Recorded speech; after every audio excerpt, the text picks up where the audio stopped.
are studying materials engineering here.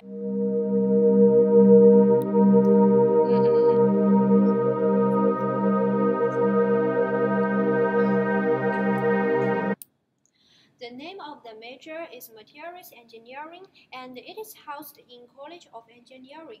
The specific quantitative reasoning course you required is Math 161, and the specific science is engineering science like Chemistry 115, Physics 172, and the society course is like Com 114.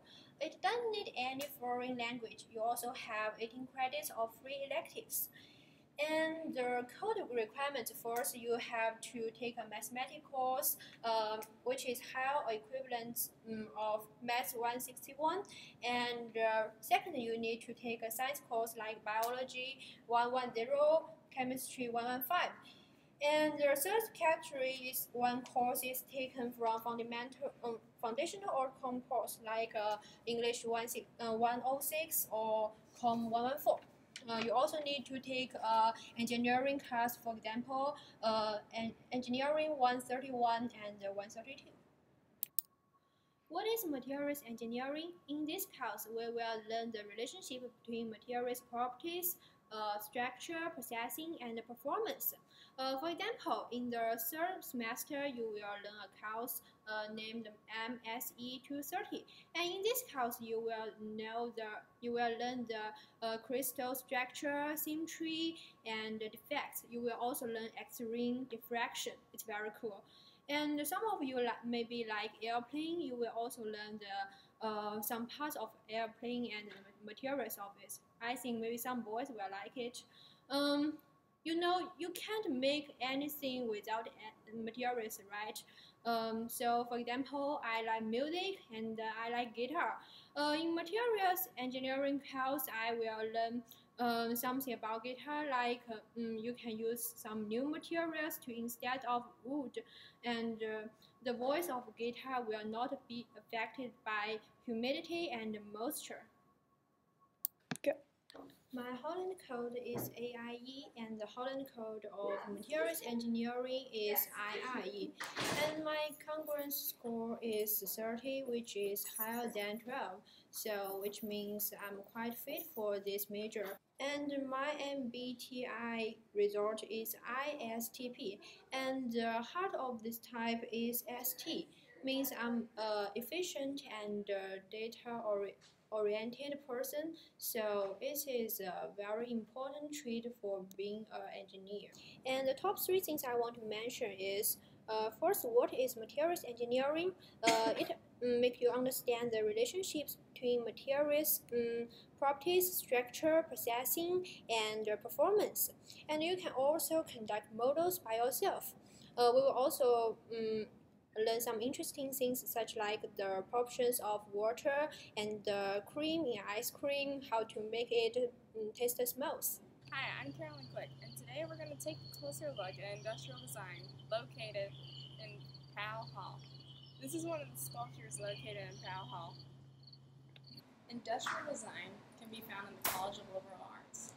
Some specific quantitative reasoning courses required for the University core include MA 153 or any course higher.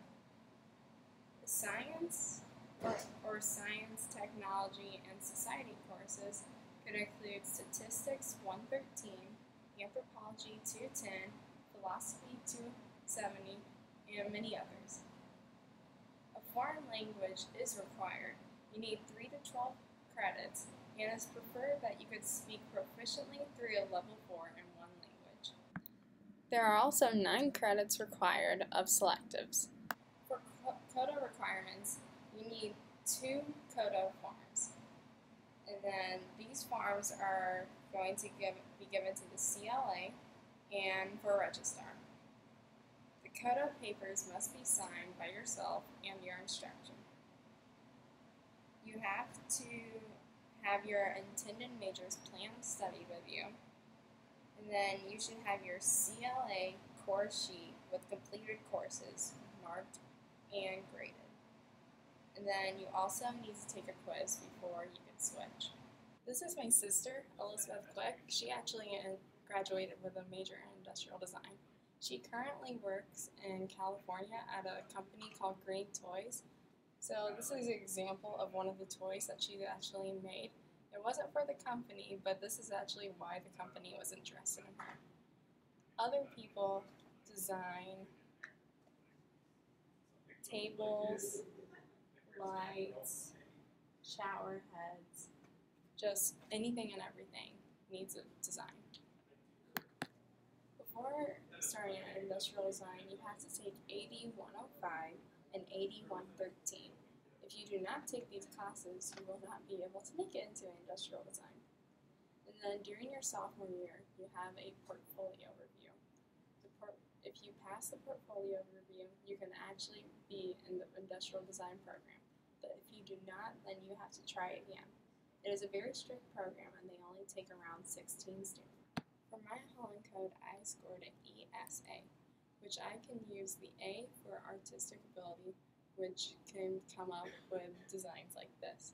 I scored an ENFP. So the P for perceiving means that I'm open to new ideas, or I'm able to really go with what's happening next. Which design you have to be able to go what's happening around next. And then for my 5-factor inventory, I scored high on openness and agreeableness, which you have to be open to new design elements and concepts. And then you're also working with a team, so you have to be able to work together to create a design. Hi, my name is Dave. I work here at Purdue University in the Industrial Design Design Department shop. Today we're going to show you the vacuum form machine. So I'm preheating it up so it makes life a little easier and it can work a lot faster. Why should a person choose to major in industrial design? That's a very good question because design deals a lot with how people interact with everyday life.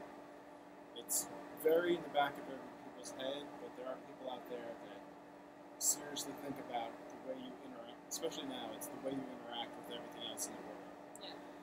You know, big things, smartphones now, but even just, walking across the street at like a stoplight is a designed experience, and it gets very in-depth.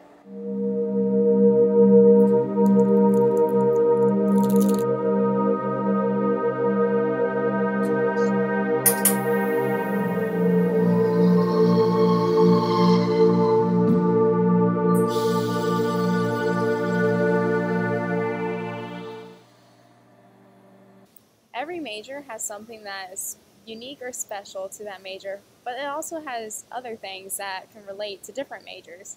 Like, there's similarities and differences between every major, including industrial design and materials engineering.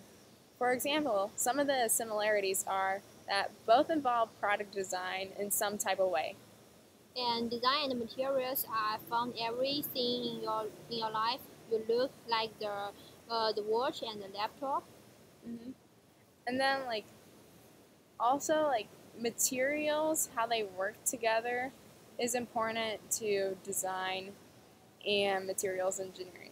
Because if industrial design, if you have a product that's going to be put in high temperatures and it melts because of that material, then that's not good. So we need her help. Yes, and when you make an airplane, you have to make sure to integrate aluminum and magnesium together. Mm-hmm. But some differences is our courses are different. Hers pay more attention to design, and I focus more on materials itself, like the structure of the materials. Yeah. Mm-hmm. But then also my major is more, my potential major is more people related, whereas hers is more on individual, and she focuses more on making the product better on her own time rather than working with people. Yeah, and my major have structure, schedule, and science. You have to make things step by step. Mm-hmm. And then with industrial design, you have more freedom to express yourself, and you also have less strict deadlines, like they're more flexible, but I mean, you still have to get things done. Yeah. I think both materials engineering and industrial design are good majors to consider. But whatever you choose, you have to figure out if it's a good fit for you.